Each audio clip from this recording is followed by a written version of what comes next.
Good morning friends, and welcome once again to Autumn Cottage. We've been in lockdown now since the 23rd of March and it's the 21st of April today.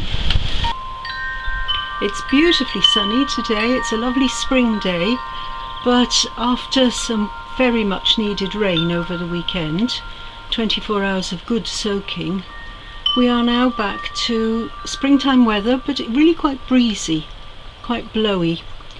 So I am back in the garden, as you can see, down by the pond, and I'm going to just show you a few of the things that have changed here since we looked in around the garden last. Nothing very profound, but just changes which are happening all the time in the garden.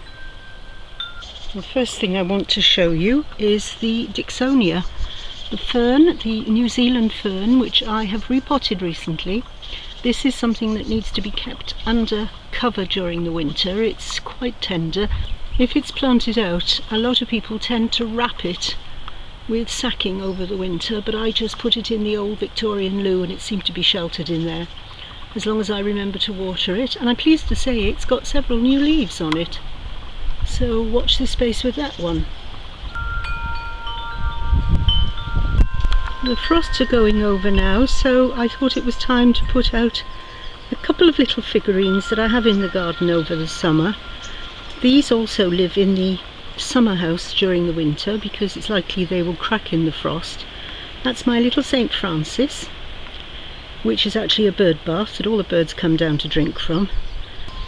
I've also got this rather sweet little deer, which I bought from some money that my son gave me for Mother's Day last year. I wouldn't normally put things like this in the garden. I find them a little bit twee, but I have to say that when this has got plenty of periwinkle growth over it, it just peeps out and looks very sweet indeed. I like it anyway. I'm very fond of the acers that I have here in the garden, and they're all now putting out their leaves.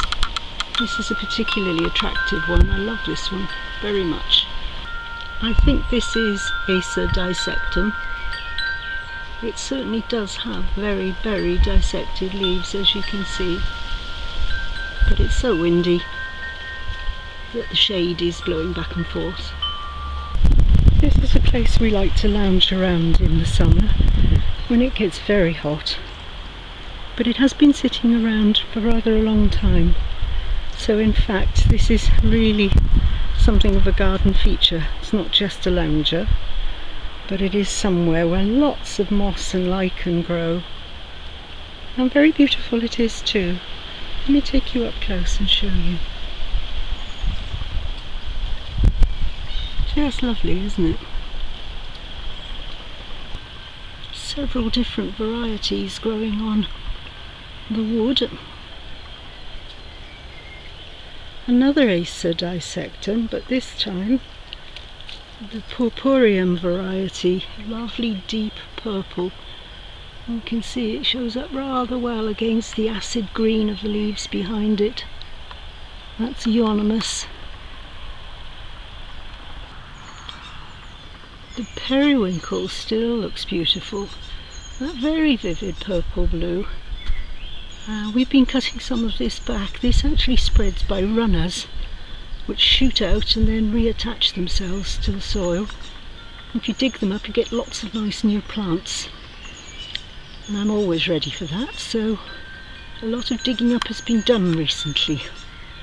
I think I've got about a dozen plants potted up already. And shooting up very fast is the euphorbia. This case Euphorbia palustris, and some crocosmia, another plant which disappears completely below the ground and then pops up and gives a beautiful show in the summer. And alongside it, a very lovely berberis. Again, there's a good contrast, I think, between the purple berberis and the gold and yellow spirea. The plants have been going in and coming out here. I have a Russian sage, in fact it was 3 Russian sages, which have absolutely rampaged, so I'm hacking those back quite literally. because they were dominating this lovely little patch. It looks nothing at the moment. This is Crocosmia Emily Mackenzie. Very, very pretty, but very bare earth at the moment. I'll bring you back to see that later in the year. Spirea's out now, the euonymus. The perennial wallflower is starting to give us some beautiful colour again.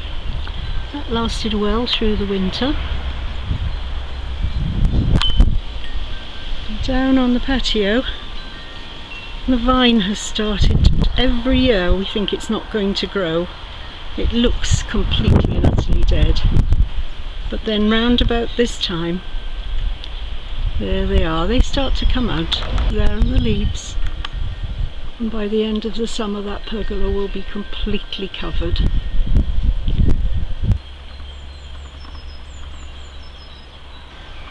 There's one more pergola I'd like to show you. This is the one at the back of the house. And there's a plant which is supposed to be clambering over the pergola. In fact, it's not. It's rampaging up the back of the house. It's the beautiful wisteria. It will actually flop over the pergola, but it wasn't pruned this year. And hey ho, that's the result. It is lovely, and I still can see it from the little corner that I often sit in, just down there. I brought the lemon verbenas out this morning, and this is really a lovely little corner. It gets very warm, very sunny, but it's just behind the Magnolia stellata, so as the magnolia puts out more and more leaf, which it is doing at the moment,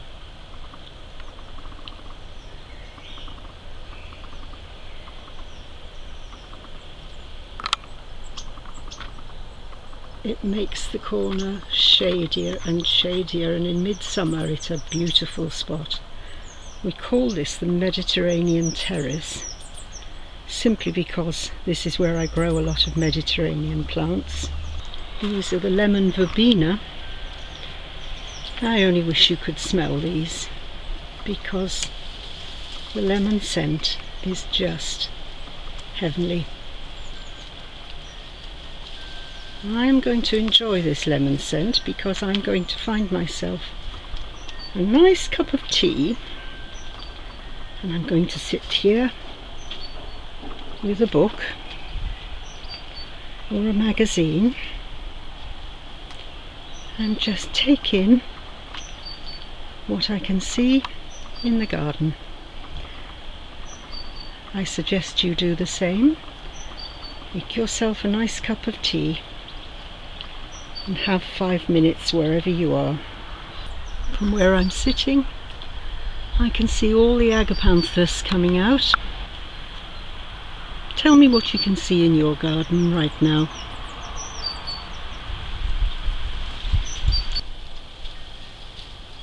Aha, look what's just turned up in the post. My favourite magazine.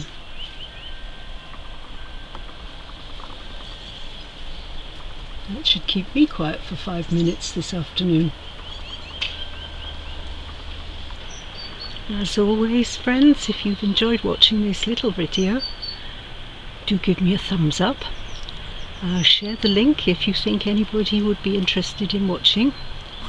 And if you'd like to see any more, do subscribe and switch on your notifications so you won't miss any future films. Now I'm off to put the kettle on. See you again soon.